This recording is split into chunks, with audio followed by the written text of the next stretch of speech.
ഞാനൊരു കാര്യം പറയട്ടെ സാറേ, കാജൽ മോള് നിങ്ങളെപ്പോലെ ഒരു ഇന്നസെൻ്റ് ആണ് സാറേ. അവൾക്കിപ്പോഴും കുട്ടികളുടെ മനസ്സാ. തങ്കം പോലത്തെ കൊച്ചാ സാറേ. പക്ഷെ അവനായിരിക്കും എന്തെങ്കിലും ചെയ്തത്. ഇനിയിപ്പോ ചിലപ്പോ ഒരു പക്ഷേ. അനിയ, എന്തപ്പോ നിന്റെ പ്രശ്നം എന്ന് പറ. എന്താ നീ കല്യാണത്തിന് സമ്മതമല്ല? ഈ ലോകത്ത് എന്ത് നിയമം ഉണ്ടെങ്കിലും എനിക്ക് പ്രശ്നമല്ല. ഞാൻ അവളെ കൊണ്ട് മറ്റൊരു വിവാഹം കഴിപ്പിക്കും, അത് ഉറപ്പാണ്. എന്റെ വീട് നശിച്ചു പോകാൻ ഞാൻ സമ്മതിക്കില്ല. ഞങ്ങൾക്ക് രണ്ടുപേർക്കും പരസ്പരം ഇഷ്ടമാണ്. പിന്നെ ഞങ്ങൾ തമ്മിൽ ഒന്നിക്കുന്നതിൽ എന്താ തെറ്റ്? ഇവൻ എന്റെ അനിയനാ. ഇവരോട് ഞാൻ സംസാരിച്ചോളാം, വേറെ ആരും സംസാരിക്കണ്ട. അനിയ, കുറച്ചു നേരത്തേക്ക് നീ ഇവൻ എന്റെ മകനല്ലെന്ന് കരുത്. ഒരുപക്ഷെ എന്റെ മകൾക്ക് വേണ്ടി ഞാനൊരു വരനെ അന്വേഷിച്ചാൽ ഞാൻ ഇവനെ പോലെ ഒരു തന്നെ കണ്ടുപിടിക്കൂ. പെണ്ണും ചെക്കനും ഒരേ കുടുംബത്തിൽപ്പെട്ട ആൾക്കാരല്ലേ. ആവശ്യത്തിന് സ്വത്തും സമ്പാദ്യം ഉണ്ടല്ലോ. പിന്നെ പേര്, പെരുമ, പാരമ്പര്യം എല്ലാം ഉണ്ട്. രണ്ടുപേരും മറ്റാരേക്കാളും താഴ്ന്നവരല്ല. പിന്നെ നിനക്കെന്താ പ്രശ്നം? എനിക്കൊരിക്കലും അവനെ അവളുടെ ഭർത്താവായി കാണാൻ കഴിയില്ല. ഞാൻ ഒരിക്കലും സമ്മതിക്കില്ല. ഞാൻ എന്റെ മോളെ കൊണ്ടുപോവാ. വാടിയോട്ടെ.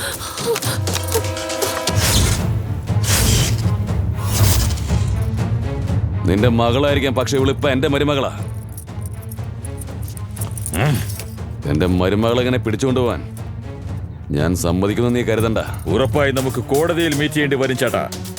കിഡ്നാപ്പിംഗും ഹറാസ്മെന്റും ആയിരിക്കും ഞാൻ കൊടുക്കാൻ പോകുന്ന കേസ്.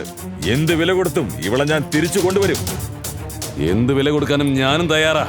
എന്റെ വീട്, സ്വത്ത്, സമ്പാദ്യം, അങ്ങനെ എന്ത് വില കൊടുത്തും ഞാൻ എന്റെ മകന്റെ ഈ കല്യാണം നടത്തിയിരിക്കും.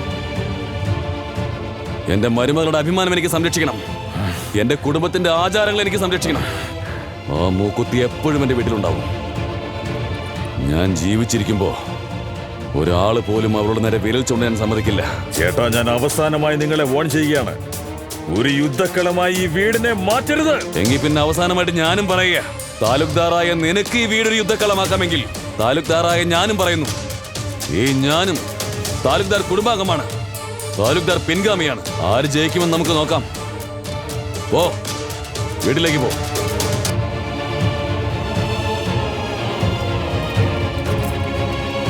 വാടി.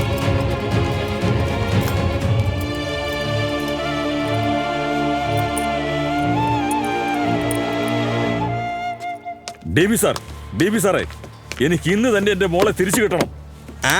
അതെ, ഒരു കോംപ്രമൈസ് ചെയ്യാൻ പറ്റില്ല. എത്ര കേസ് വേണേലും എന്ത് വേണമെങ്കിലും ചെയ്തോ, എനിക്ക് ഒരു പ്രശ്നവുമില്ല. എനിക്ക് എന്റെ മോളെ കിട്ടണം. അല്ല, എന്താ പറ്റിയേ? ആദ്യം നിങ്ങളൊന്ന് സമാധാനിക്ക്. എനിക്ക് എങ്ങനെ ശാന്തരാകാൻ പറ്റും?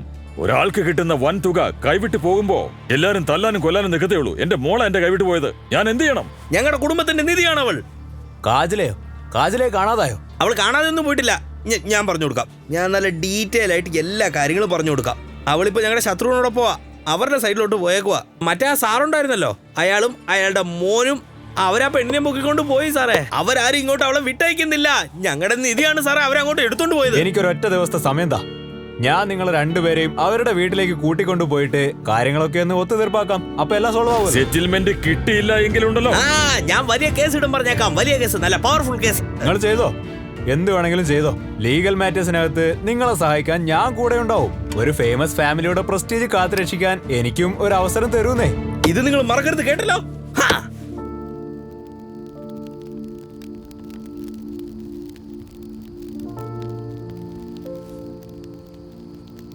ഇത്തരം പ്രശ്നങ്ങളൊക്കെ ഉണ്ടാവും ഞാൻ ഒട്ടും പ്രതീക്ഷിച്ചല്ല.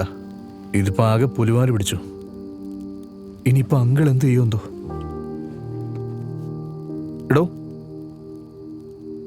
നിന്റെ ആ മൂക്കുത്തി എവിടെ പോയി? ഇത്രയും പ്രശ്നം ഉണ്ടാക്കുന്ന മൂക്കുത്തി എനിക്ക് വേണ്ട. അതുകൊണ്ട് ഞാനത് ഊരി വെച്ചു. റോഷൻ മഹാരാജന്റെ മൂക്കുത്തിയുടെ ഭാരം എനിക്ക് താങ്ങാൻ പറ്റുന്നില്ല. എനിക്ക് നീ മാത്രം മതി. നീയാണ് എന്റെ എല്ലാം. സ്വന്തം ഭർത്താവല്ലാതെ ഒരു പെണ്ണിന് വേറെ ഒരു ആഭരണവും വേണ്ട.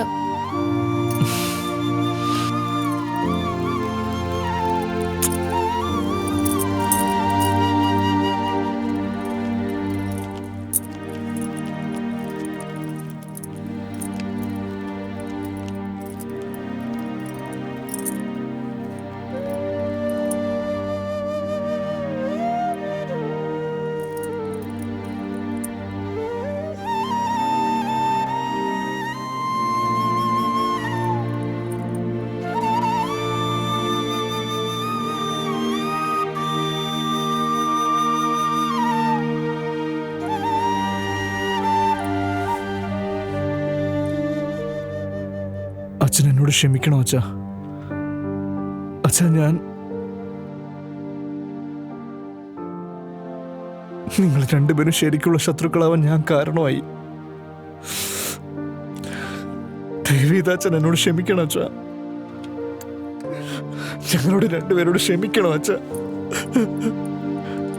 എന്നോട് ക്ഷമിക്കച്ച. എന്നെ പറഞ്ഞേക്കല്ലേ അച്ഛാ. ഞാൻ ഈ വീട് വിട്ട് എങ്ങോട്ടും പോവില്ല. എനിക്ക് പോവാൻ പറ്റില്ല. എന്നെ പോവാൻ അനുവദിക്കരുത്.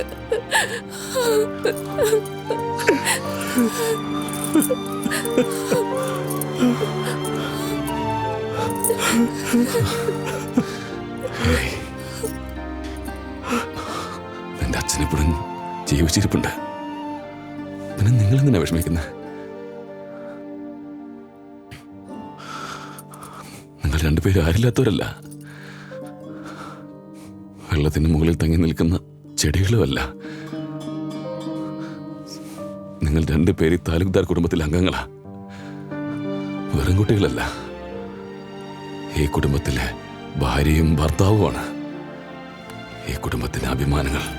ഇനി അളിയൻ എന്താ ചെയ്യാന്ന് എനിക്ക് ഒരെത്തും പിടിയും കിട്ടുന്നില്ല. മൊത്തത്തിൽ ഈ വീടിനകത്ത് ഒരു കൊടുങ്കാറ്റ് വന്നതുപോലെയുണ്ട്. ഇനി എന്താ സംഭവിക്കാന്ന് എത്ര ആലോചിച്ചിട്ടും മനസ്സിലാവുന്നില്ല. കുട്ടികളുടെ ജീവിതം സുരക്ഷിതമാക്കുക എന്നത് ഒരു അച്ഛന്റെ കടമ. എന്റെ കുട്ടികളുടെ സന്തോഷത്തിന് വേണ്ടി ഞാൻ എന്തും ചെയ്യും.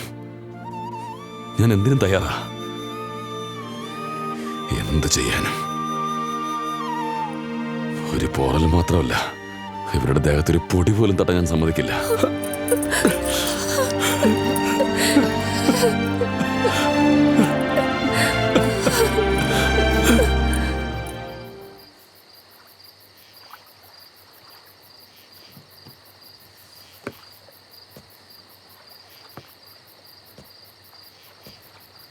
കാൽക്കുലേഷൻ, കണക്കുകൂട്ടൽ.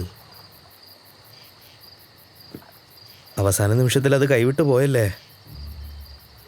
അതായത് പ്രായം ചെന്നവർ ഇന്നല്ലെങ്കിൽ നാളെ മരിച്ചു പോകും.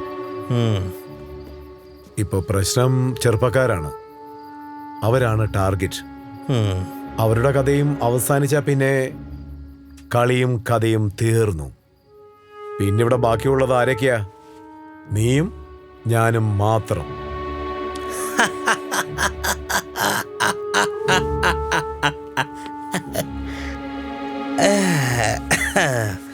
നമ്മൾ മാത്രം.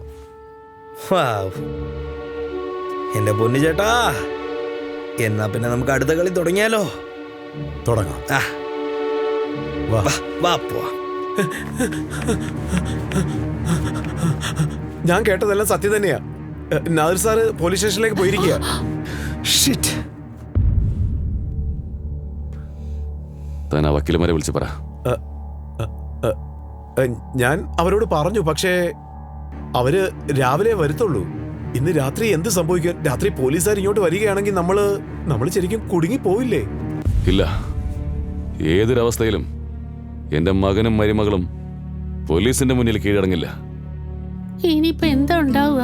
ഞാൻ പറഞ്ഞത് എന്താന്ന് വെച്ചാ, ഇന്ന് രാത്രി ഇവർ രണ്ടുപേരും ഇവിടെ താമസിക്കാതിരിക്കുക നല്ലതെന്ന് എനിക്ക്